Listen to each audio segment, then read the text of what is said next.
What are kind of the biggest challenges on achieving gender equality in football, both in Lewes FC and kind of just sport generally as a whole? I think it's just like breaking stereotypes, breaking barriers. I think Lewes is a club that's shown that they can constantly push barriers and break them.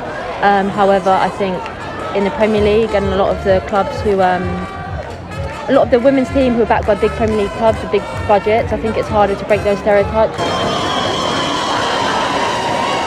As a Lewes FC player, you're part of a movement for gender equality.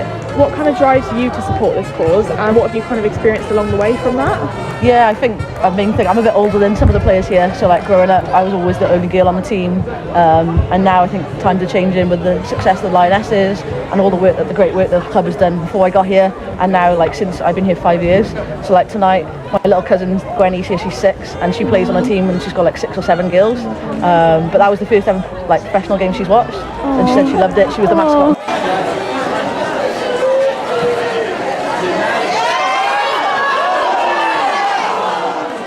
How do you think like the visibility and the recognition of like female sports people, especially in football, has like changed over the years? Yes, like it's massive. It's so different. I don't think I ever thought about being a professional footballer because it just never was a thing. Yeah. And now they're watching like people that look like them. I think it's just amazing. They can, if you can see it, you can be it. I know it sounds cliche, but yeah, like they can grow up and they can go to schools and say I want to be a professional footballer, and there's a living wage and there's a pathway for them. So I think it's amazing.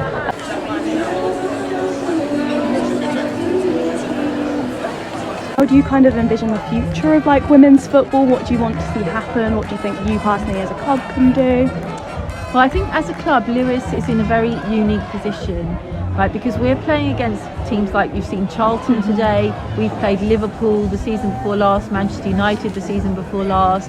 We regularly play Crystal Palace, and all these teams that are attached to very high-ranking men's clubs who can just pass the money across the table if they want to stop being sexist, basically. Yeah. We don't have that.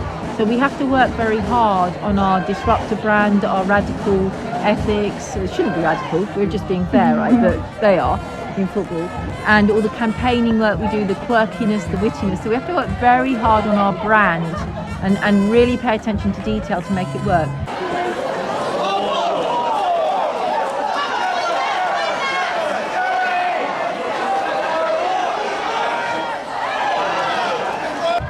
The way I see the future of women's football, or the way I hope it will be, is that clubs like Lewes that are independent can still keep a platform in it, that it won't get too expensive for us, but we can stay in competition with these big clubs, right? Because we bring something to the game, the values of the game, the principles of the game, that other clubs I feel are in danger of losing because they could just follow the trajectory of men's football, which in my opinion, and I think in a lot of people's opinion, is over commercialised and slightly corrupt.